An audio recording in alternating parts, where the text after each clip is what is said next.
When he stays out too late, the whole family pays the price. Your partner's trauma is a gift. The hokey pokey is messing you up. She saw her touch my penis. My narcissistic behaviors, my managing severe narcissism. Why are you afraid of rejection? When he stays out too late, the whole family pays the price. Welcome to the Morrow Marriage podcast, guys. And by the way, I said he, but really it's people. Sometimes we see this as well. You know, a man starts showing up, a woman starts to go party more. So I'm not gonna, listen, it's not a he, she problem. This is a problem happening all the time. And there's a few things, okay? Maybe before you get help, you know, when you're just trying to live your life because you're coasting, you're checking out, you're pulling back. There are people that dish responsibilities. There are down to like you're making a coffee and you normally bring your partner a coffee and you're upset, you shut down and you don't make them a coffee. That's stupid shit, okay? But then we get extreme. Obviously, you're so checked out, you don't give a fuck about your partner, your family, and you just stay out. The whole family pays the price. Obviously, you guys. Like, how many of you guys, I want you to really think clearly for a second. How many of you guys score keep and keep tit for tat? Well, they did this, so I'll do that. Okay? This is where this sort of mentality comes in. You justify doing whatever you want.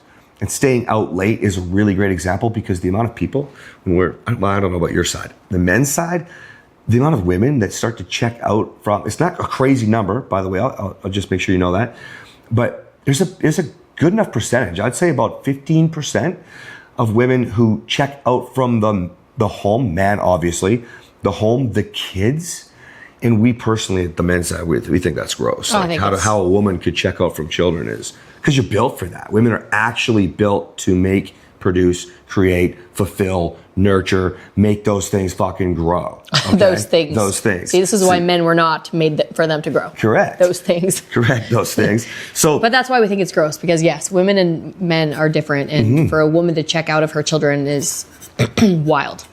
Now, you know, back to men and women, you know, a lot of times that's because you are having an affair.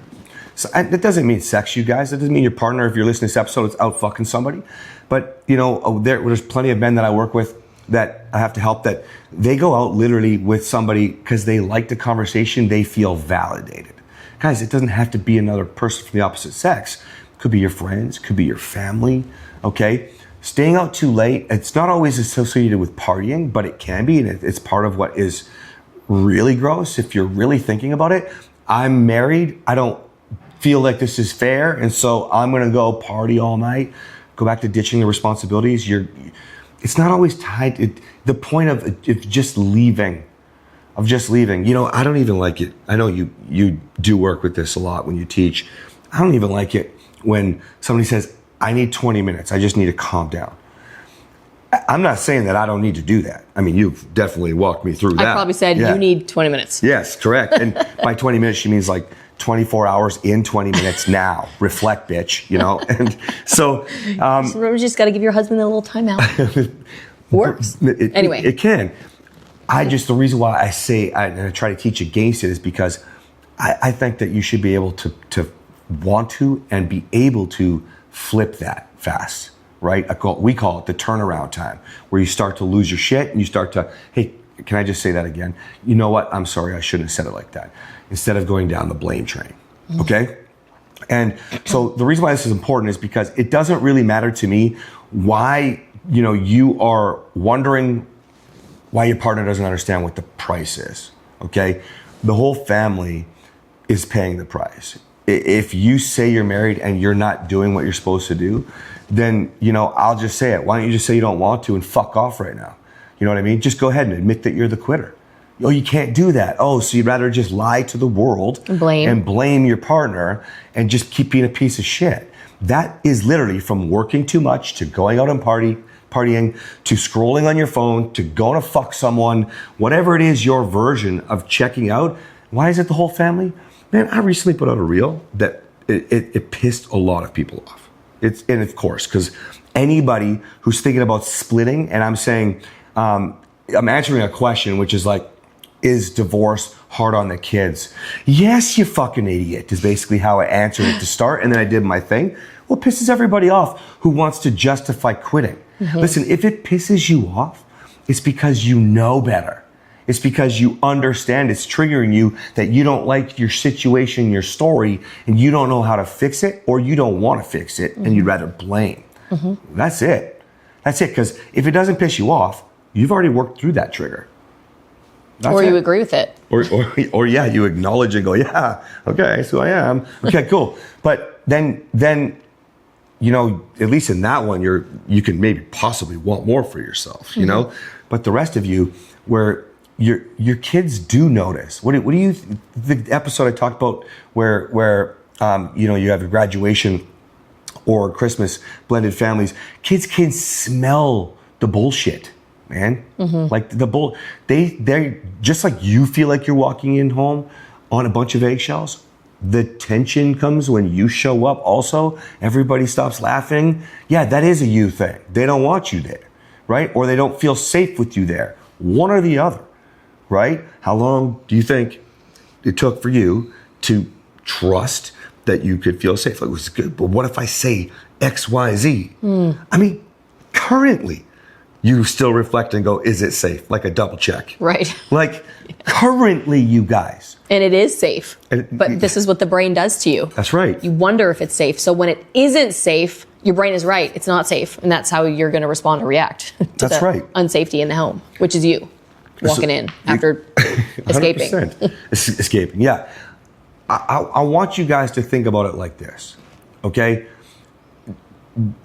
My partner needs to understand that what they're doing is hurting not just me, but the children, our opportunity for success, the likelihood of failing, getting a divorce, me finally throwing in the towel, probably happily blaming instead, is very high unless you can start living your life authentically and in the good way, where you literally, it is like what I keep talking about, where I'm not doing anything wrong. I am actually, because everybody that gets on a call, even the ones that take all kinds of responsibility, always have something to say about their partner. They, okay? Which means you're not taking full responsibility. Hey, listen, let's say Kathryn's having a call with you. She will ask you questions. That's different. But if you're just talking, oh no, I know, because men do this all the time. Oh, it's my responsibility. It's my responsibility.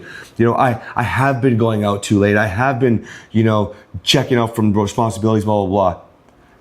And see, now you're not taking responsibility. In the same breath you take responsibility, you're blaming. If you do that to my wife when she's talking to you, well, what are you doing to your spouse? Yeah. Right? So obviously, I want you to understand what the price is. The price isn't just the pain you cause your partner. It's also the pain you cause your children. No brainer. It's also the fact is you're probably going to push towards divorce. Justification as to why you will fail. Go back and then listen to the episode about repeating your patterns because you're just thinking about your past, your exes. You will repeat your fucking patterns. And the amount of men, I don't know about women, the amount of men that are like, oh yeah, but I need to make sure that I do this because this is for me. And if it doesn't work out, then I need to make sure I'm better for whatever comes my way in my life, except for you're lying to yourself. That's not actually what you want right now. You know what I mean? Yes, I understand why you're saying it, but that's not what you're doing right now. And the more you lie and fluff, the more your partner, well, they know you better than you probably, because you ride your fucking crazy train. They watch it. Outside looking in is easier. That's why you also both struggle with looking at your own marriage together, and why we can look outside in and go bang, bang, bang, bang, fix that. Okay, you're good, right? It's because we're looking outside, right? We actually had an argument recently. You reached right out to two women in your program, two higher ups. Why? Because you want a perspective outside looking in. It has to be the right people. Notice you said women in my program. They actually work for me, but they've done my program. They know the core values. They understand. And they're the last people that are going to come in with judgment about my husband. Mm-hmm. They're going to empathize with what we're going through. They're going to pray for me, but they're not going to say, oh my gosh, he's so crazy. He's wrong. You have to reach out to the right people. And here's the last thing that I want you to understand when it comes to the price. And it looks like some sort of bug might be climbing around the camera lens and hopefully hasn't gone on the lens. Here's the thing. the biggest price tag is actually, it's more of a selfish one. It's about you. You will fail yourself, and you are not failing forward. That's the way success works. You fail forward. You fall, you rise up. That's where the glory is. So if you know you're going to repeat the same mistakes, let's get real. Unless you do work, you will repeat the mistakes. Watch your pattern as it evolved. It's typically, it gets worse, and at least is staying the same, which means you're negative. There's the bug on the screen. All right. Thank you, bug. Get your own camera. Get your own show. All right. And so if you can just wrap your head around that for a selfish reason for a moment, is because if you can, you want more for yourself so you can start giving more, and you won't make these kinds of mistakes anymore. Okay? That's all I have. You good? I'm good. All right, guys. We'll see you next time. Bye-bye.